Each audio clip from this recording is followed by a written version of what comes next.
Rádio Brasil Central. Em Goiânia, 7:01. Agora, pela Rádio Brasil Central e RBC FM 90,1, O Mundo em Sua Casa. O jornal falado de maior tradição no Centro-Oeste brasileiro. O Mundo em Sua Casa. A informação em cima do fato. Um mundo de notícias no começo do dia. O Mundo em Sua Casa tem a marca da Rádio Brasil Central e da RBC FM 90,1. Hoje é terça-feira, 7 de fevereiro de 2012. Bom dia, Gil Bonfim. Bom dia a você que ouve o Mundo em Sua Casa. Bom dia, Karine Pinheiro. Bom dia, você ouvinte. O Mundo em Sua Casa. Tempo e temperatura. A previsão do tempo para hoje em Goiânia é de céu parcialmente nublado, com períodos de nublado. A temperatura máxima atinge os 31 graus. A umidade relativa do ar fica entre 85% e 40%. Neste momento, os termômetros marcam 23 graus em Goiânia. O Mundo em Sua Casa também é retransmitido pela 101,5 FM de Porá. 7:02. O Mundo em Sua Casa. Manchetes dos jornais brasileiros. O Globo. PT fazem aeroportos a sua primeira grande privatização. Folha de São Paulo. Empresas de médio porte administrarão aeroportos. O Estado de São Paulo, com fundos de pensão, leilão de aeroportos rende 24 bilhões e meio de reais. Correio Brasiliense, joia da privatização, JK terá novo terminal. Aeroporto Internacional de Brasília é arrematado em leilão por 4 bilhões e meio de reais. Valor econômico, consórcios pagam mais por concessão de aeroportos que sua geração de caixa.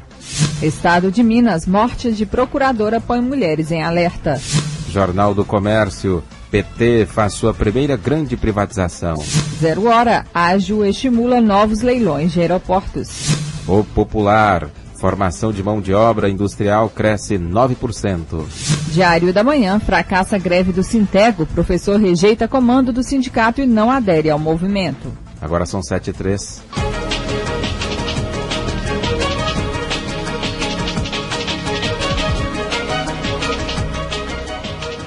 É hora de sabermos os assuntos que movimentam nossas equipes de reportagem nesta terça-feira com o repórter Paulo Henrique Santos. Bom dia, Paulo. Bom dia, Gil. Bom dia, Karine. Bom dia a todos. Olha, a presidente da Fundação de Amparo à Pesquisa do Estado de Goiás, a FAPEG, doutora Maria Zaira Turque, lança daqui a pouco às 10 horas da manhã, com a presença do governador Marconi Perillo, o edital de bolsas de mestrado e doutorado e o edital de Programa de Desenvolvimento Científico Regional. Na mesma solenidade, o governador e a presidente da FAPEG entregarão a micro e pequenas empresas os contratos de subvenção econômica para projetos de pesquisa de inovação selecionados no programa PAP e Integração. Serão entregues ainda cartões bancários do BB Pesquisa, contemplados em diferentes programas de fomento à pesquisa da FAPEG. Participam do evento ainda pesquisadores, representantes de instituições de ensino e pesquisa, parceiras da FAPEG e empresários locais. E daqui a pouco, às 9 horas da manhã, no terceiro andar do edifício sede do Ministério Público, o promotor de justiça Fernando Kreves recebe o presidente do Sindicato dos Agentes de Trânsito de Goiânia, o Clauber Maia. O depoimento visa instruir inquérito civil público que apura supostas irregularidades na emissão de multas de trânsito aqui em Goiânia. E descartar adequadamente os resíduos gerados em consonância com a Política Nacional de Resíduos Sólidos é um tema de um workshop que vai ser realizado daqui a pouco pela Agência Municipal do Meio Ambiente, em parceria com o Sindicato das Concessionárias e Distribuidores de Veículos, o Sincodiv, às 7 horas da manhã, no Comfort Hotel. Participam do evento 76 concessionárias, que também serão informadas sobre os procedimentos para obtenção do licenciamento ambiental. Então é isso, Gil. Esses são os nossos destaques de hoje. Obrigado, Paulo Henrique Santos, e você confere detalhes desses assuntos ao longo da programação e também amanhã aqui no Mundo em Sua Casa. Agora são 7:05. O Mundo em Sua Casa. A política em Goiás. Comissão de Agricultura da Assembleia Legislativa define cronograma de trabalho para este ano. O agronegócio é a base da economia goiana e, como não podia ser diferente, a Comissão de Agricultura e Pecuária da Assembleia Legislativa é uma das mais atuantes. Mas, a exemplo de outros, o setor depende das oscilações da economia. O mundo vive um momento de incertezas. Alguns países, a crise se agravou. Tudo isso influencia no clima de expectativa. O presidente da comissão, o deputado Francisco Júnior, do PSD, fala sobre esse assunto e também dos planos de trabalho. Olha, basicamente nós vamos concentrar os nossos trabalhos em duas áreas. Uma delas é a questão de dar continuidade no trabalho do GTT, que foi criado este ano, onde a gente percebe uma necessidade muito grande de trabalhar hoje com a Emater, dar melhores condições para a Emater, desenvolver o trabalho da Emater e, de forma especial, ao pequeno produtor. Também foi decidido que nós vamos dar sequência a alguns trabalhos que foram feitos no passado, mas que, neste momento, estão parados, que foram identificados, como é o caso, por exemplo, de uma lei que seria o Estatuto do Produtor Rural, que trataria de várias questões, sempre com foco, principalmente daquele que tem mais necessidade hoje no estado de Goiás, que é com relação ao pequeno produtor, buscando algumas garantias, como é o caso do seguro rural, que nós queremos voltar a discutir isso, e toda a situação da malha viária, para que tenha um escoamento melhor dessa produção. Agora o mundo vive um momento de incerteza, principalmente na economia. Inclusive, grandes países passam por crise e o Brasil pode, tomara que não, mas pode chegar também lá. Isso preocupa o setor agrícola? Preocupa, mas ao mesmo tempo abre oportunidades. A gente percebe que existe uma necessidade de alimentos no mundo. Os trabalhos de plenário da Assembleia Legislativa serão reabertos no próximo dia 15, poucos dias antes do Carnaval, e só depois é que as comissões começam a promover reuniões e debates. Libório Santos, Sistema Brasil Central de Rádio. 7:07. O mundo em sua casa. Política Nacional. 2 em cada 3 pessoas consideram o judiciário pouco ou nada honesto e sem independência. É o que revela uma pesquisa realizada pela Fundação Getúlio Vargas de São Paulo. O levantamento ainda mostra que mais da metade da população, 55%, questiona a competência desse poder. De acordo com o levantamento da Escola de Direito da FGV, coordenado pela professora Luciana Gross Cunha, 89% da população considera o judiciário moroso. Além disso, 88% disseram que os custos para acessar o poder são altos e 70% dos entrevistados acreditam que o judiciário é difícil ou muito difícil para utilizar. Desde 2009, quando a pesquisa sobre o índice de confiança no judiciário começou a ser feita, a percepção da população sobre a justiça só piorou. E o novo ministro das Cidades assume pasta tendo que se explicar. Na primeira entrevista como ministro das Cidades, Aguinaldo Ribeiro teve que se explicar da denúncia de que teria omitido da Justiça Eleitoral ser dono de empresas de comunicação. Cercado por jornalistas atrás do palco onde aconteceu a solenidade de posse, Aguinaldo Ribeiro classificou de factoide a informação publicada pelo jornal Folha de São Paulo, de que seria o proprietário de 2 emissoras de rádio no interior da Paraíba, que foram registradas em nome de empregados. Não adianta tentar fazer factoide, não existe. Todas as empresas estão declaradas. Está na declaração de rendas, o próprio governo fez também essa avaliação, então nós estamos absolutamente tranquilos. No discurso de posse, Aguinaldo fez questão de se mostrar afinado com a presidente Dilma Rousseff, ao dizer que vai priorizar a boa gestão no Ministério das Cidades. Já a presidente da República cobrou uma postura republicana do novo ministro, no atendimento das demandas de estados e municípios, sem favorecimento político. O Ministério das Cidades é um dos ministérios mais federativos. Sem respeitar a federação, não é possível executar os programas dentro do Ministério da Cidade, porque a atividade exige parceria. E isso impõe ao seu titular capacidade de negociação, bom trânsito político e postura rigorosamente republicana. Já Mário Negromonte se despediu do cargo num rápido discurso, onde mais uma vez negou qualquer tipo de irregularidade. Não há nenhuma irregularidade na nossa gestão, nenhum processo. Saio como entrei e de cabeça erguida. O agora deputado Negromonte deixou a pasta sob suspeita de comandar um esquema de arrecadação de propina em contratos firmados com o Ministério das Cidades. Em nota, a presidente Dilma Rousseff ainda confirmou a troca no comando da Secretaria de Política para as Mulheres. A deputada Irene Lopes deixa o cargo para concorrer à Prefeitura de Vitória, no Espírito Santo, e será substituída substituída pela socióloga e professora Eleonora Menicucci de Oliveira, ex-presa política e companheira de presídio da presidente Dilma Rousseff durante a ditadura militar. Com informações de Brasília, Apolos Neto. E a socióloga e professora Eleonora Menicucci de Oliveira, pró-reitora de extensão da Universidade Federal de São Paulo, Unifesp, vai substituir a ministra Irine Lopes na Secretaria Especial de Políticas para as Mulheres. Irine Lopes vai se afastar do ministério para se dedicar à pré-candidatura à Prefeitura de Vitória, capital do Espírito Santo, pelo PT. Ela é a segunda ministra a se desincompatibilizar do cargo em razão da eleição municipal. Fernando Haddad já havia deixado a educação devido à candidatura à Prefeitura de São Paulo. Nos anos 70, durante o regime militar, Eleonora Menicucci esteve presa junto com a presidente Dilma Rousseff no presídio Tiradentes, em São Paulo. As duas eram militantes de esquerda. A nova ministra é graduada em Ciências Sociais pela Universidade Federal de Minas Gerais. Ela também acumula títulos de mestre e doutora e fez pós-doutorado em Saúde e Trabalho das Mulheres na Itália. Oposição protocola requerimentos para ouvir Mantega e Denucci. Mais uma vez de Brasília, repórter Apolos Neto.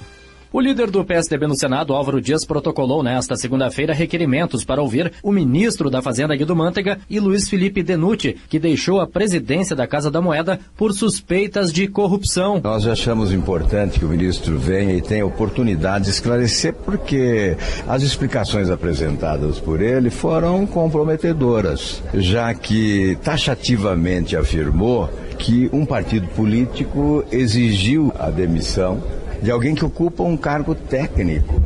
Há uma desqualificação da função.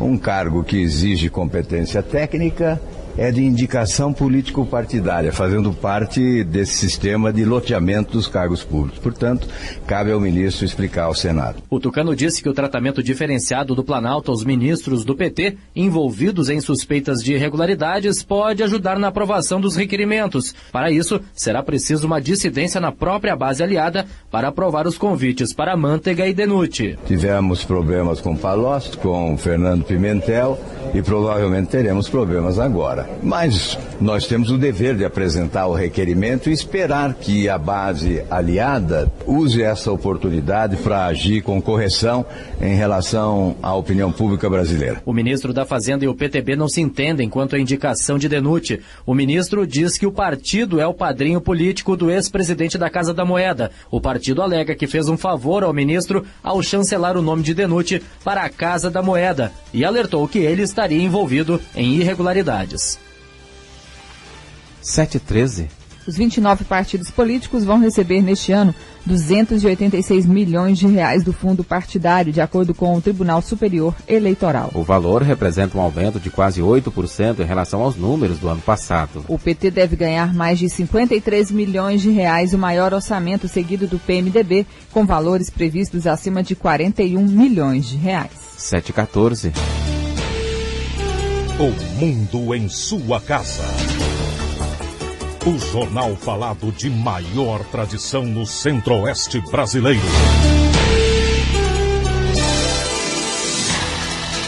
3 homens ficaram feridos após o teto de um forno cerâmico em uma olaria desabar no município de Ouvidor, a 278 quilômetros de Goiânia. Segundo os bombeiros, as vítimas estavam trabalhando quando a estrutura caiu em cima deles e de outro trabalhador que não ficou ferido. Os trabalhadores foram atendidos na Santa Casa de Catalão e liberados no final da tarde de ontem. Governador Marconi Perillo comenta a greve dos professores e diz que quer união de todos para buscar recursos junto ao governo federal. Com a decisão do Sintego de continuar forçando uma greve geral dos professores da rede estadual de ensino, o governador Marconi Perillo solicitou que o secretário de Educação, Tiago Peixoto, se reunisse novamente com integrantes do sindicato. Segundo Marconi, o momento atual exige união e não divisão, como vem fazendo o Sintego. Eu solicitei ao secretário Tiago que solicite ao Sintego a união de esforços, de energias, Estado e sindicato, professores e governo, para buscarmos dinheiro junto ao governo federal. No ano passado, por exemplo, o governo estadual repassou para o governo federal, para o Fundeb, 506 milhões de reais do nosso ICMS. Esse dinheiro foi para o Fundeb e voltou para os municípios como se fosse um dinheiro federal, mas era um recurso estadual. estadual. Se nós tivéssemos esses 506 milhões de reais livres, nós poderíamos destinar todo esse dinheiro para o pagamento de professores, para melhorar os salários dos professores. Porque o governo federal não coloca dinheiro nenhum na educação nos estados. E uma parte do que coloca para os municípios é dinheiro dos estados. Dinheiro que sai daqui para o Fundeb e não volta. Nós enviamos 2 bilhões de reais para o Fundeb, tivemos de volta menos de 1,5 bilhão. Então o que nós precisamos, na verdade, é de uma união de esforços entre o governo federal, o governo estadual, os governos estaduais e os governos municipais, para que a gente tenha fonte de financiamento da educação. Os estados e os municípios, principalmente os estados, não podem carregar sozinhos esse ônus. Até porque a União arrecada hoje 72% de todos os impostos e contribuições do Brasil. Então é preciso que seja feita justiça, que cobrem também do governo federal, que se unam a nós para que a gente viabilize novas fontes de financiamento. Nós já estamos fazendo o que é possível. Vamos pagar um piso maior do que o piso nacional. Estamos com um piso para quem entra na carreira hoje também acima da média nacional. Nós iremos investir neste ano mais de 300 milhões a mais do que no ano passado com o pagamento de salários, mas estamos no nosso limite. Nós não temos mais recursos para pagar, além do que já estamos fazendo com toda a boa vontade. Se há uma área que precisa e merece a atenção do Estado brasileiro, é a educação. Agora é preciso que todos os entes federativos colaborem e que isso não fique apenas sob a responsabilidade financeira dos governos estaduais. Marconi Perillo disse ainda que a Secretaria e o governo do Estado nunca deixaram de negociar com o Sintego e continuam abertos para novos encontros. Aulos Rincon para o Sistema Brasil Central de Rádio. 7h17. Presidente da MT nega a existência de indústria da multa na capital. Miguel Thiago, que é presidente da Agência Municipal de Trânsito, concedeu ontem entrevista coletiva para falar sobre a denúncia de que ele teria montado uma indústria da multa na agência. O inquérito civil público foi instaurado no Ministério Público Estadual a partir de uma denúncia feita por um membro do Partido do Servidor Público Brasileiro, Nilson Domingues, que é ex-funcionário da MT, exonerado em 2009. Segundo informações do promotor Fernando Krebs, o presidente do Sindicato dos Agentes de Trânsito de Goiânia, Clauber Maia, que é coautor das denúncias, vai prestar esclarecimentos hoje às 9 horas da manhã na sede do Ministério Público Estadual. O presidente da MT, Miguel Thiago, deve ser ouvido na próxima semana. Fernando Krebs fala sobre a denúncia.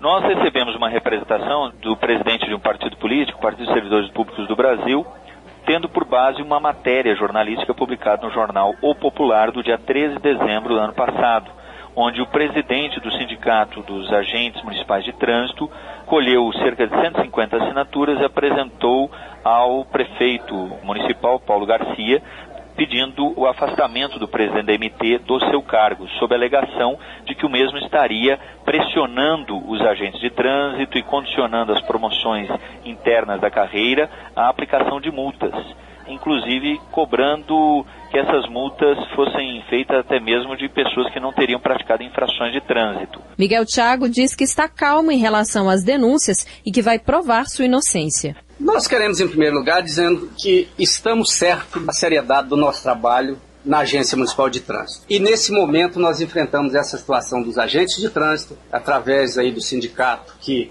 denuncia que os nossos supervisores são escolhidos por critérios de quem multa mais. Isso não procede. Eles são escolhidos por critério de compromisso com a agência, eles são escolhidos por critério de seriedade no trabalho. O próprio sindicato queria indicar supervisores. O ano passado, 2011, foram arrecadados 33 milhões e 556 mil. Em 2010, foram arrecadados 33 milhões 835. Portanto, houve um decréscimo.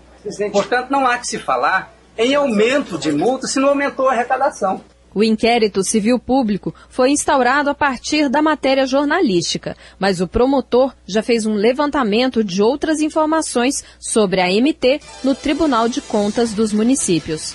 Riva Cran para o Sistema Brasil Central de Rádio. 7h20. Polícia Militar prende em Trindade 5 pessoas acusadas de furtar equipamentos numa escola municipal. 3 adultos e 2 menores jogavam bola na quadra da Escola Municipal Modelo em Trindade, quando perceberam vários computadores numa sala e resolveram buscá-los no último final de semana. De acordo com o Tenente Coronel Alves, comandante do 22º Batalhão da Polícia Militar, os policiais viram uma movimentação estranha na Escola Modelo quando descobriram o furto e prenderam os envolvidos. 6 CPUs, 7 monitores, televisão de LED, caixa de som e além de uma outra grande quantidade de materiais que eles tentaram tirar da escola, mas não conseguiram e deixaram no pé do muro. Um outro número considerável de computadores, impressoras, enfim, eles fizeram um verdadeiro limpa na escola, bagunçaram a escola, picharam, verdadeira algazarra realmente. Mas, como já dissemos, todos eles foram presos pela Polícia Militar e agora à disposição da Polícia Civil. O que a Polícia Militar tem feito para garantir mais segurança nas escolas? Olha, primeiro, é importante dizer que cabe a manutenção nas escolas estaduais, as guardas municipais, no caso específico de Goiânia, fazerem essa manutenção. A Polícia Militar, ela realiza o policiamento ostensivo preventivo. Essa é a nossa função. Agora, é pertinente que as escolas, que ficam fechadas sexta, sábado e domingo, tenham lá os seus mecanismos de defesa, guarda ou sistema de monitoramento. Jânio Rodrigues para o Sistema Brasil Central de Rádio. 7h22. Polícia Militar seleciona voluntários para a missão de paz no Haiti. O Comando de Ensino da Polícia Militar está selecionando policiais interessados em trabalhar como voluntários na Missão de Paz 2012 no Haiti. Os interessados devem se manifestar por meio de ofício do comandante ao Comando de Ensino até o dia 28 de março. É necessário colocar no documento o local em que pretende realizar os testes, Porto Alegre ou Recife. De acordo com a Major Kedma Mascarenhas, que já participou de missões no Haiti e no Timor-Leste, os testes vão da habilidade com armas ao domínio das línguas inglesa e francesa. São provas de proficiência na língua, que no Haiti é inglês e francês, né, são 2 línguas, teste de direção e teste de uso da arma de fogo, que é montagem e desmontagem da arma de fogo que a polícia usa, e disparos para saber se o policial tem competência para utilizar. Segundo a Major, a experiência nas missões de paz é gratificante profissional e pessoalmente. Nesse ano, ela estima que 17 profissionais de todo o país serão selecionados para o Haiti, mas todos que passarem ficarão na reserva para as próximas missões. Heloísa Amaral para o Sistema Brasil Central de Rádio. 7h23. Polícia prende 2 suspeitos com 4 armas no bairro Feliz. Polícia Militar apreendeu 4 armas de fogo durante a abordagem realizada no bairro Feliz na manhã desta segunda-feira. 2 pessoas também foram presas.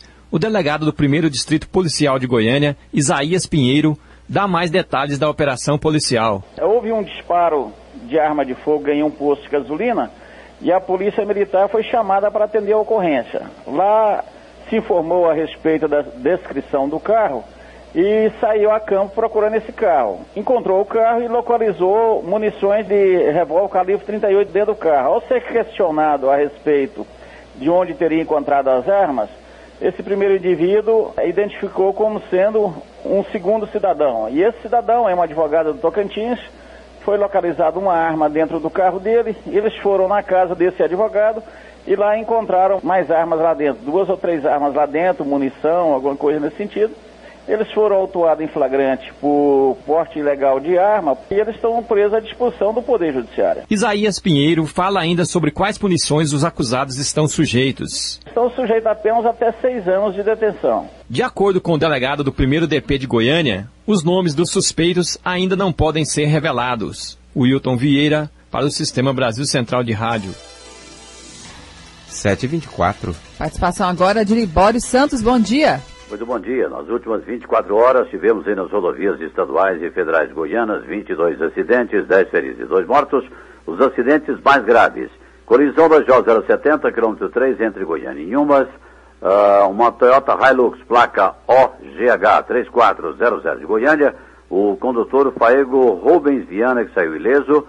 O segundo veículo, uma bicicleta, atropelamento ciclista, portanto. O condutor Antônio Vitorino Cardoso, 58 anos, fatal. Tivemos também uma colisão na J060, quilômetro 117, em São Luís de Montes Belos, uma S10 placa MWJ3849 de Goiânia, Flávio Eustáquio Rodrigues, o condutor ileso. O segundo veículo, uma moto sem placas, que era dirigido por Altacílio Cassiano Sobrinho, vítima fatal. Libório Santos, Sistema Brasil Central de Rádio. O mundo em sua casa. Um mundo de notícias no começo do dia. A Advocacia Geral da União, a AGU, entrou na Justiça Federal de Goiás com ação civil pública que pede a suspensão imediata de contas do Twitter, que avisam sobre a localização de radares e que divulgam informações sobre data, hora e local de blitz policial. O pedido se refere especificamente aos alertas em Goiás, mas, dependendo da decisão do juiz, pode vir a ter impacto em todo o país. A Justiça ainda não analisou o pedido. No pedido, a AGU afirma que a conduta de alertar sobre radar e blitz agride diretamente a vida, a segurança e o patrimônio das pessoas em geral. Segundo o órgão, dispositivos do Código Penal e do Código de Trânsito brasileiro são violados com a divulgação. O governo fecha parcerias para combater transporte clandestino em Goiás. A Agência Goiana de Regulação planeja ações a curto e médio prazo para combater o transporte clandestino na capital. Um dos alvos principais é o entorno da rodoviária de Goiânia. Uma mudança que pode causar um forte impacto é que os infratores serão agora levados para delegacias e vão responder criminalmente pela prática. O presidente do Conselho Regulador da AGR, Humberto Thanos, explica quais vão ser as outras ações. Nós queremos legislação mais dura, legislação mais concreta, penalidades mais duras, com multas mais altas, com aquela pessoa que for reincidente ter uma penalidade muito maior ainda. Então, a médio prazo, a gente quer atualizar essa legislação com penalidades bastante fortes em relação a isso. A curto prazo, nós temos várias ações.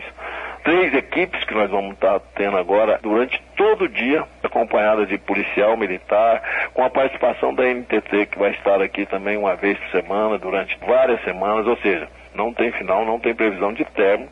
Em 2011, foram apreendidos 715 veículos que faziam transporte clandestino nas rodovias goianas. A agência vai retomar a fixação de adesivos nos veículos autorizados. Segundo Humberto Thanos, é preciso alertar a população para o perigo desta atividade. Gera um problema seríssimo, principalmente em relação à segurança. Você pega um veículo, um ônibus, que ele não está cadastrado aqui na GE, que ele não está vistoriado. Então, quer dizer, as pessoas que estão utilizando desses veículos, elas estão colocando em risco sua vida. E veículos que não têm a mínima condição de utilização, com motoristas que não estão habilitados para isso, e principalmente veículos que não têm seguro. Rivacran para o Sistema Brasil Central de Rádio. Agora são 7h28. OVG e Governo de Goiás anunciam novos contemplados do Bolsa Universitário. Com o auditório Lago Azul do Centro de Convenções completamente lotado, o governador Marconi Perillo anunciou a concessão de 10 mil novas bolsas universitárias, sendo 9 mil parciais, com valores que variam de R$300 a R$500 e 1.000 bolsas integrais. Coordenador geral da Organização das Voluntárias de Goiás, Afrene Gonçalves falou sobre as novidades do Bolsa Universitária em 2012. As principais novidades é que o valor do benefício é o aluno que vai definir, não vai ser não o governo, muito menos a OVG. O desempenho acadêmico do aluno que vai estabelecer se ele vai receber a ajuda mínima, que é R$300, se ele tiver uma média de até 6,9, ou se ele vai receber 400, com uma média até de 8,4, ou se ele vai receber R$500, quem tiver média igual ou superior a 8,5. Além das bolsas integrais, cujas inscrições serão abertas agora breve, que o aluno não interessa o curso, pode ser qualquer curso que o governo do estado vai arcar com a mensalidade. Isso para aluno que tem média salarial familiar de até R$1,5 salário. E é bom ressaltar que esses contemplados de hoje, que quando abrir a inscrição da Bolsa Integral, que vai ser agora no próximo mês, aqueles que enquadrarem, se aprovados, eles poderão migrar do parcial para o integral, desde que eles mantenham essas médias. A concessão do Bolsa Universitária permite aos estudantes de baixa renda a oportunidade de ingressar em uma faculdade particular, como é o caso de Maria Ramos da Silva, que havia abandonado o curso de Direito por não conseguir arcar com a mensalidade, mas que já nesta semana estará voltando para a sala de aula. Para mim, essa ajuda da OVG representa a minha vida, o meu sonho, é toda a dificuldade que eu tive, que agora eu posso dizer assim, que eu posso ter uma formação, que eu sou capaz. Você chegou a parar de estudar por falta de dinheiro para pagar o curso? Cheguei a trancar 3 anos porque eu não conseguia arcar com a mensalidade. Estudantes que não conseguiram a bolsa nesta etapa poderão solicitar o benefício a partir do próximo mês de março. Aulus Rincon para o Sistema Brasil Central de Rádio. 7h31. IPASGO investe na humanização do atendimento. O programa de gerenciamento de casos crônicos está sendo desenvolvido pelo IPASGO em caráter experimental desde o final de 2011. Ele visa retirar o paciente do ambiente hospitalar para devolvê-lo à família, fator que pode contribuir para a melhoria do estado de saúde. Uma equipe formada por vários profissionais, como médicos, enfermeiros e fisioterapeutas, vão até a casa do paciente para fazer o acompanhamento do quadro clínico. Este é o caso do paciente Jurandir Barbosa. A mulher dele, Aparecida Maria Teixeira, conta que o marido teve complicações após sofrer um infarte. Ela aprovou o atendimento realizado em casa. Muito bom atendimento e o Jurandir também gostou muito. Médicos muito atenciosos, muito bom o atendimento. O diretor de assistência do IPASGO, Múcio Bonifácio, diz que o número de atendidos chega a 250 e o objetivo é ampliar o serviço. É um processo que está em franca evolução. Nós temos várias fases previstas para até o final do ano serem cumpridas. Nós deveremos chegar a um número significativo de usuários do IPASGO inscritos nesse programa até o final do ano, e a evolução para os próximos 2 anos acontecerá de forma gradativa, de tal sorte que o objetivo seja, na verdade, oferecer um tratamento cada vez mais coerente com as necessidades dos usuários do IPASGO. O paciente que precisa de acompanhamento em casa deve solicitar o serviço no IPASGO. O Instituto manda uma equipe que vai avaliar o caso. Karine Pinheiro para o Sistema Brasil Central de Rádio. 7h32. Goiás vai voltar a exportar carne para a União Europeia. Vamos saber como essa notícia repercutiu na Federação da Agricultura do Estado de Goiás, a FAEG. Nosso entrevistado é José Manuel Caixeta. Ele é presidente da Comissão de Pecuária de Corte e também vice-presidente da Federação da Agricultura e Pecuária de Goiás. Bom dia. Bom dia, Karine. Bom dia, Gil, e a todos que nos escutam nessa manhã. Quantas fazendas goianas estão aptas a exportar para a Europa? São mais de 450 fazendas que estão aptas a atender o mercado europeu, um dos mercados mais exigentes para a aquisição de carne, no que se refere à qualidade dessa carne, desse produto, que é exportado para o nosso estado. Qual que era a barreira imposta? A barreira imposta nos anos anteriores era estritamente comercial, e usando-se a justificativa de uma possível hipótese da ocorrência de vaca louca no rebanho brasileiro, o que é descartado pelos técnicos da área da sanidade animal, uma vez que mais de 90% do rebanho brasileiro tem uma alimentação baseada na vegetação, ou seja, em capim ou silagem de milho. Então, inicialmente a barreira era comercial e depois buscaram minimizar isso e transformaram para questões sanitárias, como ocorreu há algum tempo atrás nos Estados Unidos, em que rebaixaram os índices de medição de determinadas medicações na carne brasileira. Agora, a Europa está constatando que o produto brasileiro, o produto goiano principalmente, tem excelente qualidade e que Goiás tem total capacidade para produzir em quantidade e qualidade para o mercado europeu, que é a maior exigência, qualidade e padrão no produto adquirido por eles. Qual é a expectativa de negócios agora com essa possibilidade de exportação para a Europa? Expectativas são as melhores possíveis. Nós estamos, através da Federação da Agricultura, incentivando os produtores a produzir a melhor carne que for possível. E vale lembrar, o produtor brasileiro, o produtor goiano, ele produz, ele caminha por conta própria. A atividade por si só, ela caminha. O que é preciso é que não hajam as interferências externas à atividade, que não hajam obstáculos à atividade, porque essa atividade tem sustentado a economia brasileira nos últimos anos, continuará sustentando, continuará crescendo. No último ano, a atividade agropecuária foi a que mais cresceu na economia brasileira, e ela continuará crescendo se não houver obstáculos, se não houver empecilhos externos à produção dos produtos primários. O processo de exportação ainda é muito burocrático? Toda exportação ela tem uma burocracia, principalmente no que se refere ao mercado europeu, que, como eu disse, é um mercado muito exigente. O consumidor europeu, ele é muito exigente, ele paga melhor pelo preço da carne, mas exige muito, exige uma qualidade, exige um padrão. Então, por exemplo, apenas para deixar claro aos ouvintes, a temperatura que essa carne tem que sair do Brasil e chegar na Europa, ela tem que ser a mesma, ela não pode ter nenhuma oscilação. Então, isso é uma exigência que algumas empresas ainda não estão aptas a realizar. Então, é preciso que o produtor, ao exportar essa carne, ele tenha esse cuidado de buscar, sem dúvida nenhuma, atender um mercado que vai pagar mais por ela. O custo para se colocar 1 quilo de carne na Europa é mais alto, mas também o custo recebido por esse quilo de carne é mais alto. José Manuel Caixeta, presidente da Comissão de Pecuária de Corte da FAEG, presidente e vice-presidente da Federação da Agricultura do Estado de Goiás, obrigado pela entrevista aqui ao Mundo em Sua Casa. Tenha um bom dia. Bom dia a todos que nos ouvem e a vocês, principalmente.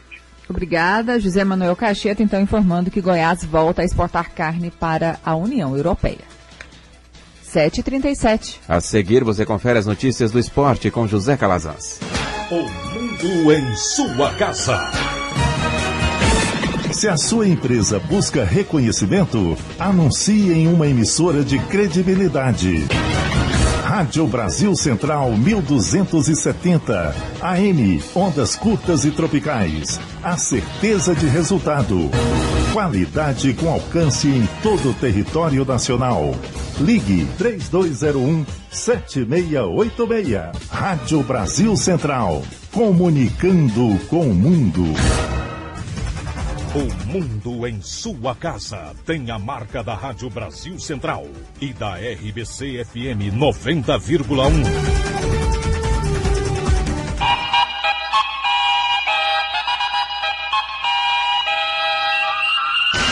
O Mundo em Sua Casa. Esporte.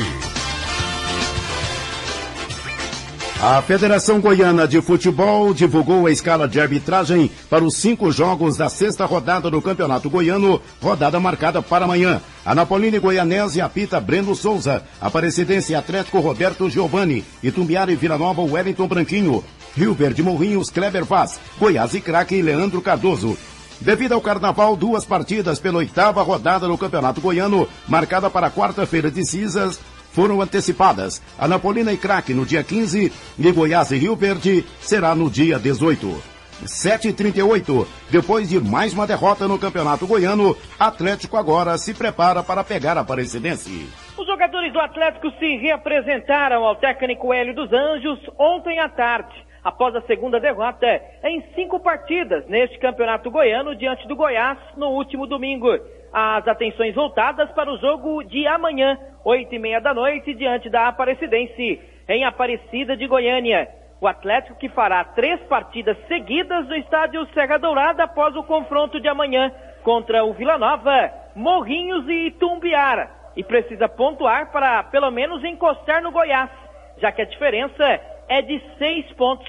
Para o jogo de amanhã, o treinador ainda não sabe se poderá contar com o zagueiro Gabriel. Sentiu uma entorse no tornozelo e passa a ser dúvida.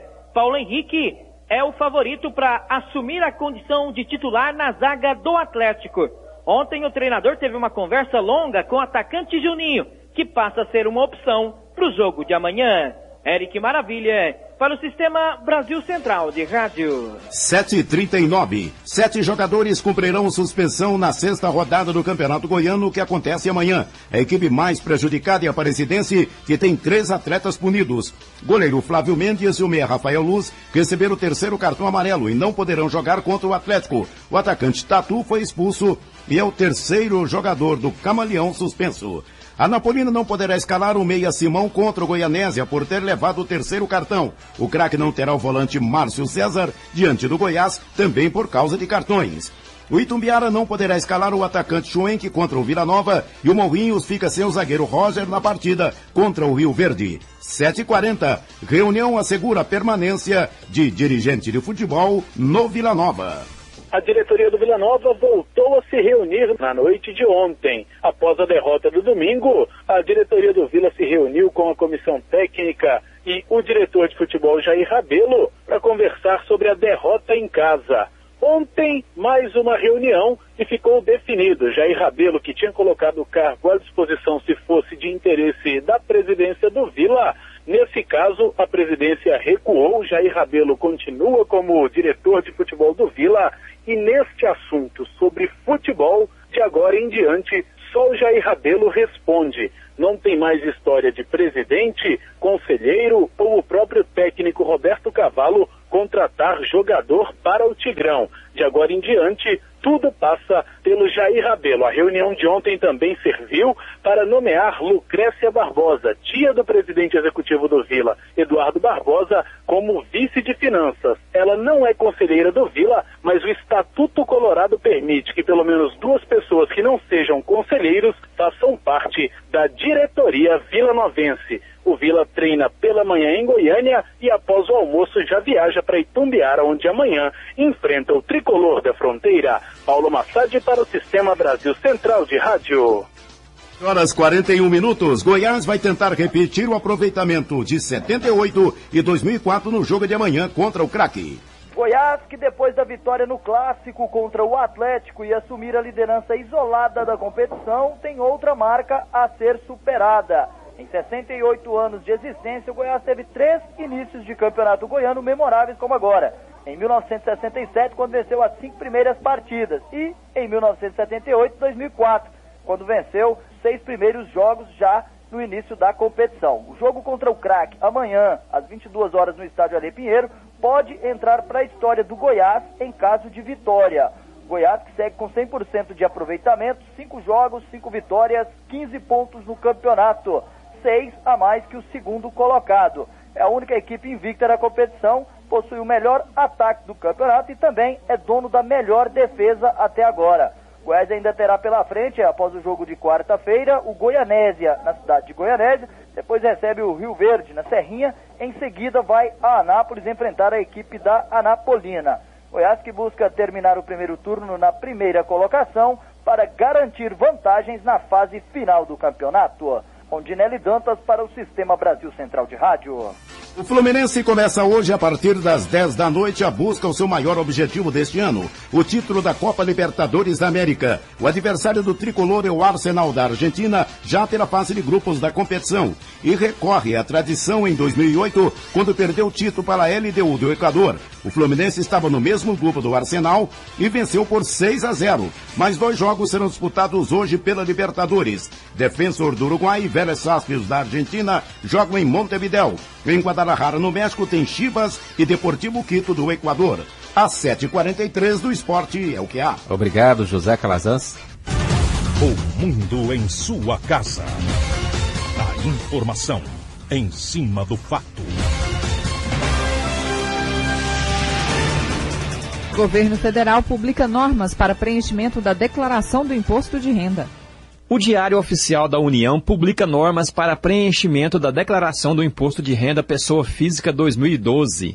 A declaração deve ser apresentada entre 1º de março e 30 de abril pela internet ou entregue em disquetes nas agências Caixa Econômica Federal ou Banco do Brasil. O supervisor do Imposto de Renda em Goiânia, Jorge Martins, informa quem está obrigado a declarar e como deve fazer. Se ele recebeu rendimentos tributáveis superiores a R$ 23.499,15, se ele recebeu rendimentos isentos ou tributados exclusivamente na fonte superiores a R$ 40 mil, se em 31 de dezembro do ano passado ele era proprietário de bens ou direitos superiores a R$ 300 mil, também está obrigado a declarar, ou então se em qualquer mês do ano passado ele auferiu lucro na alienação de bens ou direitos, ou seja, o chamado ganho de capital sujeito a pagamento de imposto, ou então se ele optou pela isenção prevista na venda de imóvel residencial, desde que você adquira outro imóvel residencial em até 6 meses. Se ele optou por essa isenção, ele também estaria obrigado a declarar para declarar essa condição para a Receita Federal. ou então se no ano passado ele realizou qualquer operação de renda variável ou se passou a condição de residente no Brasil em 2011. Além disso, está obrigado a declarar o proprietário rural que oferiu receita da atividade rural superior a R$ 117.495,88. Jorge Francisco fala ainda sobre os novos limites alterados pela Receita. A Receita Federal reajustou a tabela de 2011 em relação a 2010 em 4,5%. Com isso, alguns limites aumentaram, como por exemplo, o limite de dedução para despesas com instrução passou para R$ 2.958,26 por pessoa. E a dedução por dependente agora é de R$ 1.889,64 também por dependente. O portal da Receita é www.receita.fazenda.gov.br. Wilton Vieira para o Sistema Brasil Central de Rádio. 7h46. Pesquisa mostra que Goiânia tem uma das cestas básicas mais caras do Brasil. Em relação a dezembro do ano passado, a cesta básica em Goiânia aumentou quase 2% em janeiro de 2012, justificado pela chuva entre a safra do tomate, feijão e batata. Das 17 capitais pesquisadas pelo DIEESE, 15 registraram aumento da cesta básica. E Goiânia mantém-se na 8ª posição nacional, afirma a superintendente técnica do DIEESE, Leila Brito. Nesse período de chuva, há uma pressão aí justamente para esses produtos de entre-safra, né? Entre eles está o tomate, a batata, o feijão, que já está com problema de oferta há algum tempo, e os hortifrutis. Outro destaque que eu acho que é importante, o mês teve um aumento de 1,67. Se nós formos olhar o ano em 12 meses, teve uma alta de 3,82. O que, frente à variação média de preços, que está em torno de pouco mais de 6%, significa uma tendência de queda dos preços da cesta, né? Porque o que está puxando os preços da cesta são os últimos meses. Ao contrário de 15 capitais, no mês de dezembro do ano passado, registraram deflação as cidades de Curitiba, Porto Alegre, Manaus e Brasília. Jânio Rodrigues para o Sistema Brasil Central de Rádio. 7h47. Seminário Goiano discute o tráfico de pessoas. Infelizmente, Goiás ocupa posição de destaque no ranking dos estados brasileiros em que o problema do tráfico de pessoas é mais grave. O tema foi debatido em um seminário promovido pelo Núcleo de Enfrentamento ao Tráfico de Pessoas da Semira. Nelma Pontes, coordenadora do núcleo, explica que a situação se repete de várias formas. Tráfico de mulheres, de crianças, de adolescentes, de trabalhadores, para trabalho escravo. Crianças e mulheres e homens que são traficados para remoção de órgãos, as mulheres que são traficadas para exploração sexual, crianças também. Então, o objetivo é atingir todos esses níveis de exploração e de violência. Participaram do evento representantes das entidades que compõem o Comitê de Enfrentamento ao Tráfico de Pessoas, entre eles o Procurador da República, Ailton Benedito de Souza. Ele explica que o combate ao tráfico de pessoas é feito pelo Ministério Público Federal de duas formas. Aqui em Goiás, nós temos histórico já de vários processos, várias denúncias oferecidas, algumas sentenças já proferidas condenando pessoas, os traficantes, E há uma atuação aí bastante integrada, tanto da Polícia Federal quanto do Ministério Público Federal, no sentido exatamente de coibir, de punir esses criminosos. Na parte da tutela dos direitos do cidadão, nós buscamos, sobretudo, a implementação daquelas políticas públicas que estão vinculadas à União, Porque a União tem diversas políticas públicas de assistência, de prevenção dessas práticas que precisam ser concretizadas. E cabe, então, ao Ministério Público Federal agir no sentido de que essas políticas públicas sejam efetivamente concretizadas. O Paulo Henrique Santos para o Sistema Brasil Central de Rádio. 7h49. Novo diretor da Associação Goiana dos Advogados Públicos toma posse com o desafio de unificar as carreiras jurídicas. Foi realizada ontem a posse da nova diretoria da Associação Goiana dos Advogados Públicos Autárquicos, AGAPA. A entidade é composta por 150 gestores jurídicos e cerca de 80 advogados. De acordo com o novo presidente, Renato de Souza Faria, o maior desafio dessa gestão será unificar as carreiras jurídicas. O nosso desafio é integrar todas as carreiras jurídicas que trabalham na administração indireta, para que possamos aí chegar numa estrutura adequada, semelhante à estrutura da União Federal, para atendermos a população. Renato Faria também destacou que o atual momento político do Estado facilita esse processo de unificação. Nós vivemos atualmente no Estado um momento muito ímpar, em termos de administração. Estamos percebendo aí com a meritocracia, a profissionalização do trabalho no Estado, né? E o modelo já existe, é o modelo da União Federal. Então, o nosso propósito é integrar, é dialogar com os vários segmentos da advocacia pública, né, e com a própria OAB, para que consigamos aí desenvolver um modelo adequado para o Estado de Goiás também. Nós não podemos ficar atrás. Os outros estados, Minas Gerais, Mato Grosso, Pará, já desenvolveram as suas carreiras na administração indireta, estão colhendo os frutos. E Goiás está pronta para receber essa estrutura também. Lorena Borges para o Sistema Brasil Central de Rádio. 7h51. O Laboratório de Saúde Pública em Goiás é referência no diagnóstico da dengue. O trabalho de diagnóstico de dengue do Laboratório de Saúde Pública, o LACEN, é referência em Goiás. Exames realizados em 3 vertentes contribuem para diagnosticar a infecção. 2 tipos são feitos em pacientes com mais de 5 dias de manifestação e outro em pacientes que apresentam os primeiros sintomas. São feitos ainda exames de isolamento para identificar o sorotipo viral. Andréa Finotti, chefe de vigilância laboratorial do LACEN, explica que esse trabalho é importante na identificação do novo vírus tipo 4. Primeiro é você fazer o diagnóstico da infecção pelo vírus dengue para tratamento. E uma outra coisa é você monitorar qual que é o vírus circulante. Uma vez que é introduzido numa região um novo sorotipo, a possibilidade da gente ter epidemias maiores, já que a população ela está suscetível a esse vírus, é bem maior. O LACEN atende grande parte dos municípios goianos. Algumas cidades como Goiânia, Anápolis, Rio Verde, Tumbiara e Catalão são habilitadas para fazer os exames de sorologia. No entanto, os demais municípios encaminham as solicitações para o laboratório. Em 2011, foram realizados 8.180 exames de sorologia, 1.905 de isolamento viral e 117 testes de PCR. Paulo Henrique Santos para o Sistema Brasil Central de Rádio. Agora são 7h52. A Agência Goiana de Execução Penal pede ajuda de empresários para ampliar a ocupação de reeducandos.